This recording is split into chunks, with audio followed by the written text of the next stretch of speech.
Hello everybody, and welcome to my kitchen. So I've been wanting to film this video for a second, but I don't know, just kind of felt weird about it and wanted it to be something probably a lot bigger than it needs to be. So I'm just gonna casually film it while I'm casually cooking in my kitchen. And actually, I think I might just pull this out. It's still in chat. Anyway, the lighting isn't great, but we're gonna deal with it. Yes, so we are in our new kitchen at our condo that we just moved into, which is pretty exciting. We just moved in on Saturday, and today is Tuesday. And I also have my little toddler here, so hopefully he's good and this goes fine. So for dinner today, we're just gonna make some soup from random stuff we can find around the house. I'm not in a super fancy mood today, so I'm not even following any recipe or anything like that. I'm literally just doing whatever. So, hopefully you can hear me over chopping. But anyways, kind of what no, don't touch. Kind of what I'm wanting to do with this, don't eat that, is, so for kind of a backstory, for the past year or so, it's been a little bit over a year, I've just been having a lot of random health problems, and it has not been very fun. So kind of what happened first was I started getting really horrible migraines all the time, almost every single day, and eventually I ended up having one bad enough that lasted for a few days, and I ended up passing out, and I had, okay, you can eat that one, or not. They don't taste very good right now. They're kind of hard. So then I ended up having some muscle weakness in the left side of my body, which kind of freaked everybody out, obviously. So we went to the ER. Well, so we went to the ER because I passed out. But then at the ER, we discovered the muscle weakness, and everyone got very concerned about that, obviously. And we're worried about me possibly having had a stroke, and just not great stuff. So, anyways, it was not a stroke. It was just a complex migraine, which can have which can present similarly to a stroke. So anyways, I obviously went to the doctor, ended up getting on some medication to hopefully help with the migraines, and I was on the medication for a total of, I think, 5 months. And it was supposed to be more of a long-term medication, take this for long enough, and then when you, it'll fix, kind of reset your brain, and then when you get off it, then you still won't be having migraines.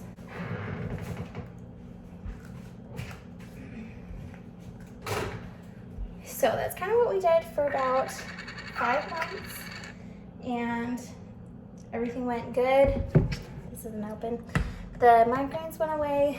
I was able to get off it, and since then have had the occasional headache, but nothing like I was experiencing before. And it's very, very rare for me to get a headache now. So anyways, flash forward to where we are now. I have, again, it's just been one thing after another. No, hey, stop. These need to stay on the cutting board. Put it on. I've still been having random issues, but so now what it's been is that I get really dizzy and really fatigued at certain points in the month. It usually happens about once a month, and it's super weird. But anyway, so I basically just get super dizzy and fatigued, and my TMI, my cycle, my period has been super irregular for the past few months, which is super not normal for me. So just lots of fun stuff going on. And we've been to the doctor a few times and haven't gotten any answers. Nobody knows what the heck is wrong with me. All of my blood work and stuff has always come back just fine. And yeah, I'm not pregnant. And so, I mean, basically everyone's like, we have no idea what's wrong with you. Sorry. And so that's been frustrating. But I've been talking to some of my friends, and a couple of them have said that they used to have like very similar problems, and it turned out to be endometriosis. So I have not been back to see the doctor since I've been thinking about that.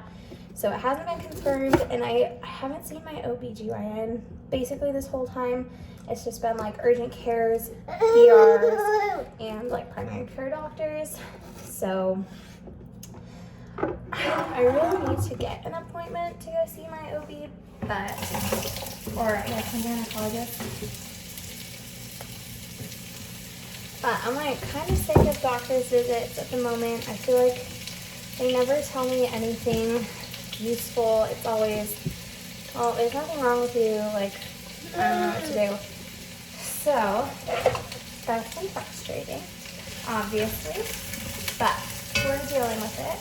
So eventually, no, don't touch.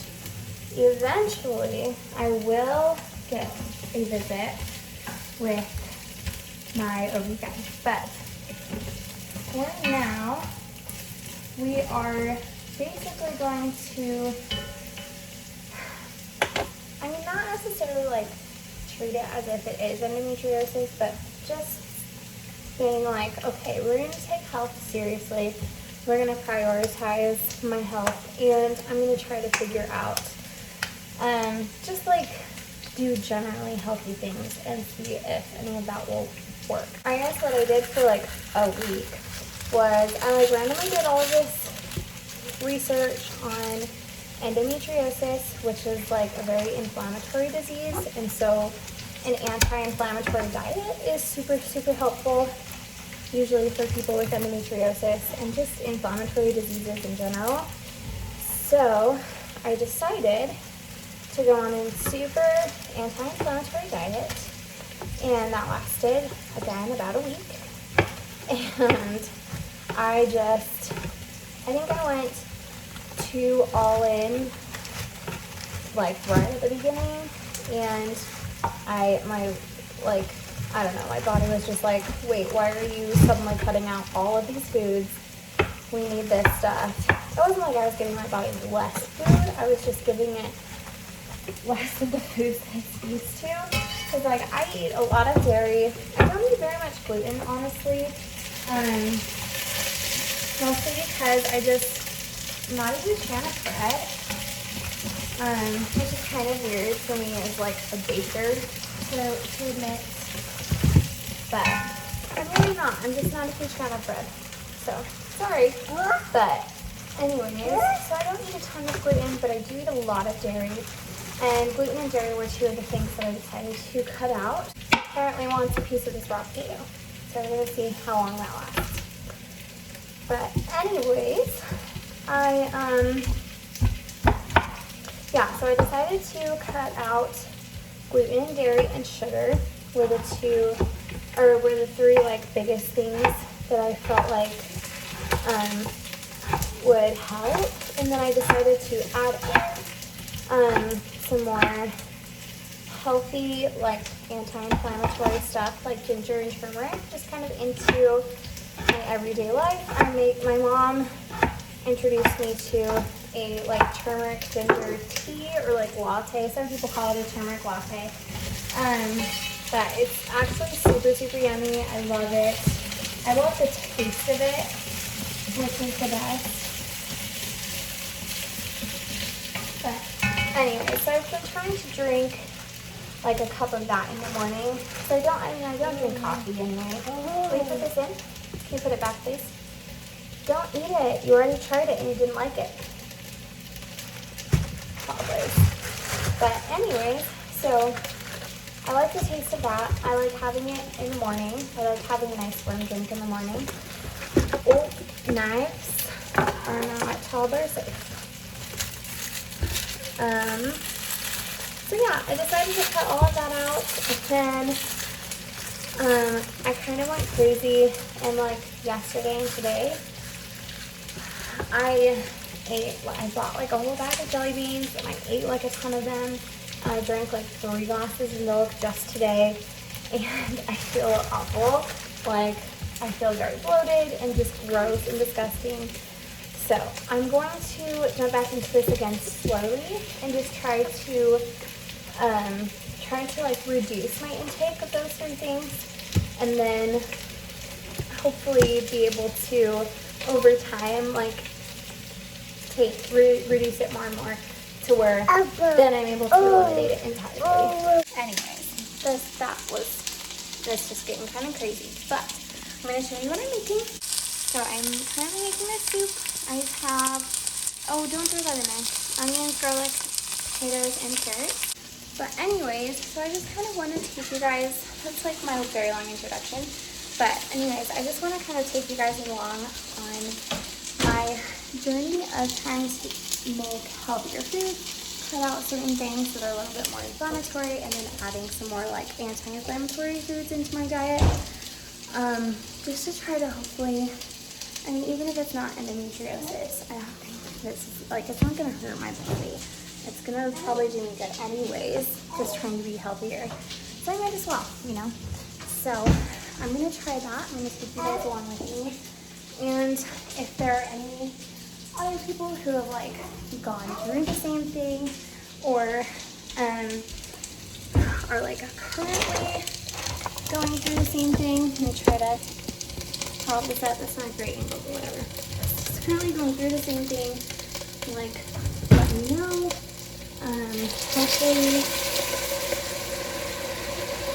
Hopefully I can help you out. Hopefully you can help me out if you have any tips, any recipes that you love.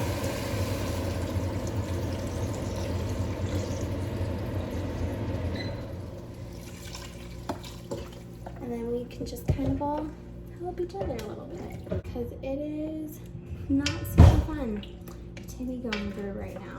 But so anyways, I'm gonna kind of just like give you guys updates on what's going on. I definitely burned my garlic. Give you guys like any recipes that I've found, because I don't know about you guys, but like I love dairy, I love milk, and I love cheese, and substitute stuff just is not the same, and it does not make my soul very happy. So I'm gonna have to try to see if I can find any sort of substitutes that like are good, that I like better. If I can just like survive without it. I'm gonna give my toddler these leftover French fries from the restaurant yesterday. But anyway, my other struggle is that obviously like my husband and my toddler are not going on this diet, and so it's been like hard to try to justify like buying 2 of everything, because like I still buy like regular milk and stuff for them because that's what they drink, but then I feel bad like buying substitute like non-dairy milk for me, or the same with cheese, you know, like it's just buying 2 of everything kind of sucks. Literally pulling on me. Hashtag mom life. Okay, I will update you guys when the soup is done. Okay, the toddler is sitting in his high chair eating some fries and applesauce as a pre-dinner snack. But anyways, I think I'm just gonna throw some leftover rotisserie chicken, and what else am I gonna throw in the soup? Probably some noodles, which is, they're not gluten-free noodles, but like I said, I am like readjusting my expectations for this diet, and we're just gonna try to work on reducing gluten intake and stuff. And I don't really know what else to throw in the soup for dinner. So we're doing noodles. And anyways, yeah, I think that's gonna be the end of this video, just because it is kind of like an introduction to stuff. But I will do like what I eat in a day type stuff, what I eat in a week maybe. I've been trying to find lots of fun recipes that I can be excited about cooking that don't necessarily have things that, I'm not saying like things that I can't eat, but things that I'm trying to limit intake of, just because I still want to, like, I don't want it to be restrictive, even though it kind of is. Like, I'm doing this for a healthy reason, and so I want my mindset to like stay healthy about it. So trying to still figure out how to do that. If you have any tips, let me know. But yeah, I think that'll be all for this video. Thank you guys for watching. Make sure you subscribe so you don't miss my future videos. And once again, if you have ever gone through this, if you're currently going through this, please comment down below. Let me know so that I can share in your experience, share in your misery. Whatever works. But anyways, I'll see you guys in my next video. Bye.